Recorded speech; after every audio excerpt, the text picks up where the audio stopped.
All right, guys, welcome back into another NFL DFS video. My name is Eric Paulzine with 9 to 5 Sports. Going to be getting into the top picks here for the NFL DFS slate in week 2. Yes, I'm going over the court plays here. And guys, I am doing this on Tuesday afternoon. There is a chance that this will change, and I'll probably come out with like a cash plays video on Friday. So my goal is to do a game-by-game breakdown either on Wednesday or on Thursday.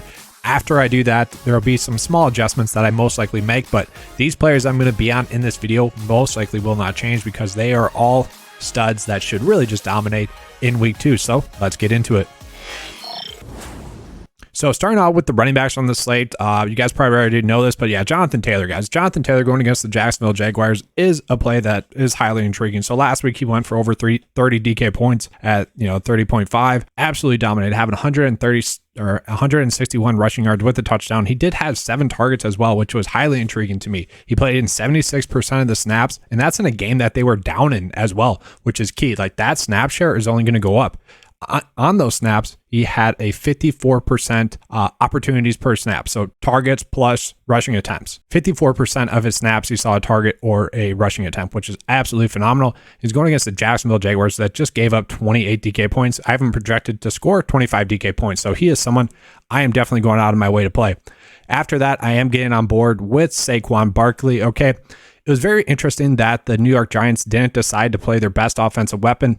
I'm kind of joking there with Kadarius Toney, but I would say, it probably is Saquon Barkley and then Kadarius Toney, a healthy Saquon Barkley, and then Kadarius Toney. And he only played like 3 snaps and he had like 29 yards on 3 snaps. It was strange, but obviously that helps Saquon Barkley if they're going to be doing that with Kadarius Toney, because Barkley played the most snaps out of any running back on the slate at 83% of the snaps for his team, which is obviously really good. We like that.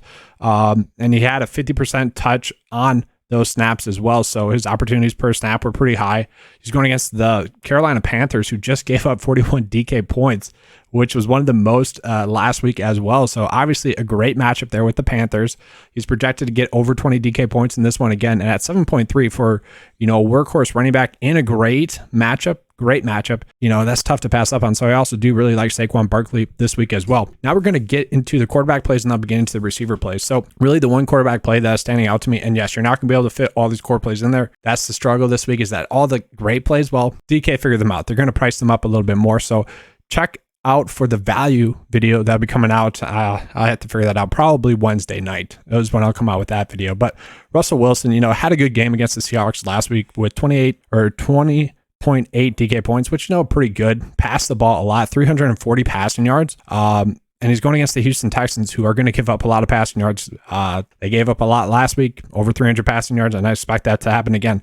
Russell Wilson is actually projected to get the most passing yards, and that's just with me looking at what the Texans gave up last week and what Russell Wilson did last week and kind of pulling that average in and comparing it against the rest of the field. That is very strong. He has a great chance to easily get to like 20 DK points once again this one. So Russell Wilson, really the only quarterback play that I'm going out of my way to play this week. Then get into the receiver plays. So we got Cooper Kupp. Cooper Kupp played in a lot of snaps. He played in all of them last week for the LA Rams, which is crazy. Now we only saw 22 opportunities per snap, 22% opportunities per snap, which when you're playing 100 snaps, that's okay. Like that is fine. He still had 15 targets, which is insane. Okay, there are a lot of snaps in that game. He still scored a touchdown, still went for 100 DK points. Okay, he's got a pretty decent matchup against the Atlanta Falcons, who just got torched via Jarvis Landry, Michael Thomas, and Chris Olave a little bit there. So yes, Cooper Kupp should be able to dominate once again this one, but really the problem is you're really going to be deciding, do you want to pay up for Cooper Kupp or do you want to play up for Jonathan Taylor? I think both are strong plays and both could easily get to 30 DK points once again in this one. So it's up to you to choose which one you want to go with on this slate. After that, I do really like Davante Adams going against the Arizona Cardinals, who really just got torched in the passing game again. Yes, they're going up against Patrick Mahomes, but Patrick Mahomes had Travis Kelce and a bunch of guys that kind of need to prove themselves. So, given Davante Adams still with Derek Carr, like Davante Adams tore it up last week, really just dominated, had 17 targets. Okay, we talked about that's opportunities per snap percent. He had 31 opportunities per snap percentage wise. That is really good. Okay, obviously he's a stud receiver. 17 targets is a ton.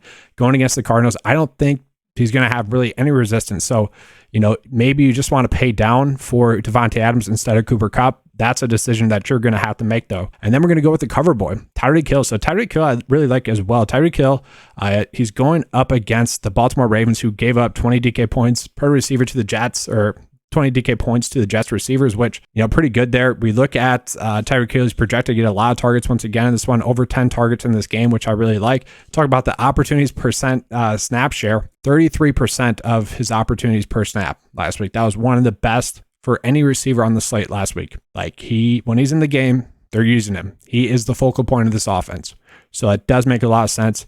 He's projected to get a strong amount of DK points, 17 projected DK points on the slate. So Tyreek Hill going against the Baltimore Ravens, not too worried about that. The offense is going to flow through him, and he'd probably be a starting point for me. Just given that price point, I really like it as well. After that, I actually really like Christian Kirk still, guys. Christian Kirk going against the Indianapolis Colts, like, we don't love, but Davis Mills had a pretty good game against them.